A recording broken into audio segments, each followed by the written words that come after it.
Mambo number 5.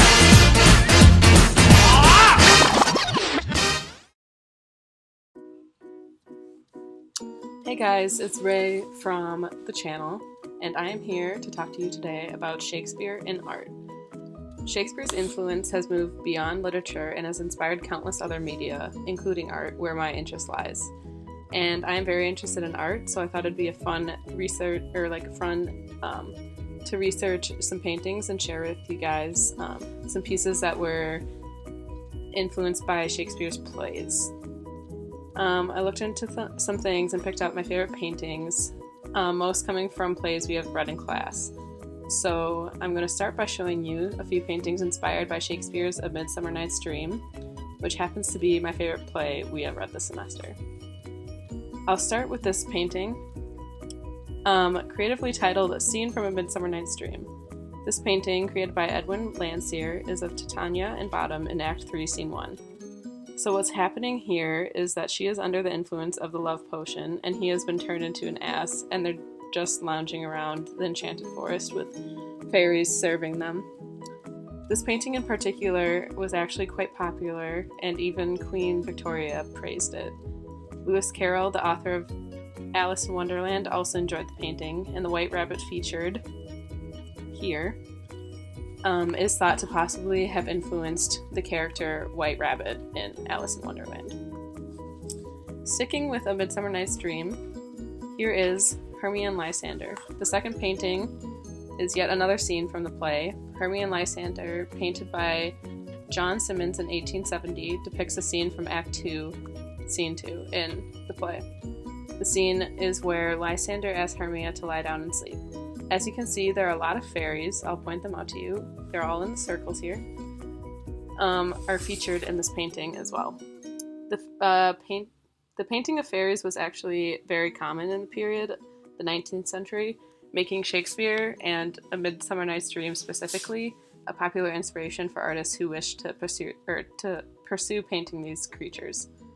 And last but not least, from the play A Midsummer Night's Dream, I am showing you The Quarrel of Oberon and Titania, painted by Sir Joseph Noel Paton in 1849. The title is pretty self-explanatory. As you can see, the characters featured in the painting are Titania and Oberon, the fairy queen and king respectively. The boy the couple is arguing over is also in the painting, right there. He's the one hiding behind Titania's leg. Again, there are numerous fairies featured in this piece, 165 to be exact, so I'm not going to circle them and point them all out for you. You can go and look at the painting, give it a closer look yourself if you want. Titania's glowing crown is actually made up of fairies, and it serves as a focal point of the piece. And then there are also goblins, elves, imps, snails, moths, and other creatures that are dispersed throughout the painting among the fairies. Moving on from A Midsummer Night's Dream, I will now be showing you some paintings of the play The Tempest. The first is Ferdinand Lured by Ariel, created by John Everett Milias in 1850. This painting is depicting the scene at the end of Act 1, Scene 2, where an invisible Ariel is singing, trying to lure Ferdinand, and Ferdinand is confused as to where the music is coming from. An interesting part of the painting are the little green bat-like creatures that surround Ariel, shown right there. They are said to stand for the saying, "Hear, see, speak no evil." The second painting from The Tempest is titled Scene from Shakespeare's The Tempest by Hogarth. Depicted are several of the main characters. From left to right is Ferdinand, Prospero, Miranda, and lastly we have Caliban in the back. Then Ariel is shown above. I like this painting because it is interesting to see the interpretation of the character Caliban by a specific artist. He is obviously some sort of creature by the description we get in the play, and this artist decided to give him webbed feet with scales climbing up his legs, along with some kind of wings, I believe, as you can see, near his shoulder, and then painted him with some kind of deformity on the left side of his forehead. And lastly from The Tempest, I am showing you Miranda, painted in 1916 by John William Waterhouse. Miranda here watches as King Alonso's ship is caught up in the sea during the storm her father Prospero conjured up. I just kind of picked this one to show you because I like the scenery and the landscape of the painting. I thought the colors went great and it was just kind of pretty. Another play we studied this semester was Othello. Obviously, the most famous scene from the play is Desdemona's murder. Most of Othello-inspired paintings are of this. As you can see, here are a few, but I managed to dwindle it down to my favorite one.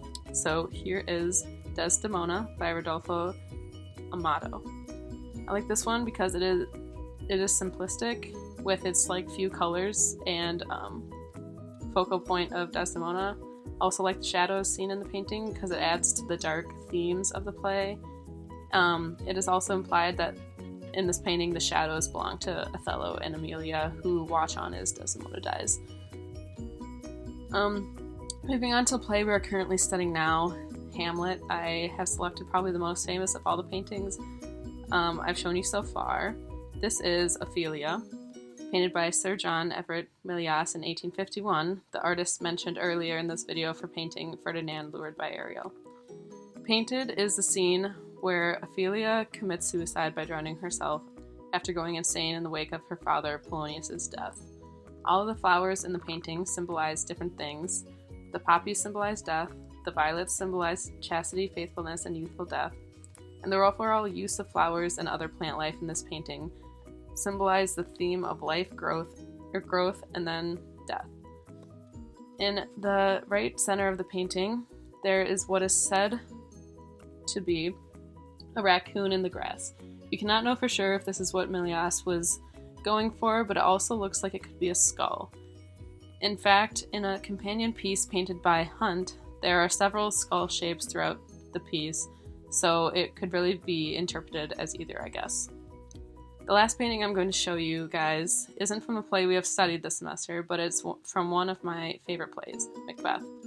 Here is The Three Witches, painted by Johann Henrik Fuseli in 1783. The Three Witches happen to be some of my favorite Shakespearean characters, and I think this piece captures them really well. That is all I have for you today, and I guess that brings this video to an end. Thanks for listening. I hope you guys like the pieces I brought to your attention. And yeah, check out some of our other YouTube videos. Thank you.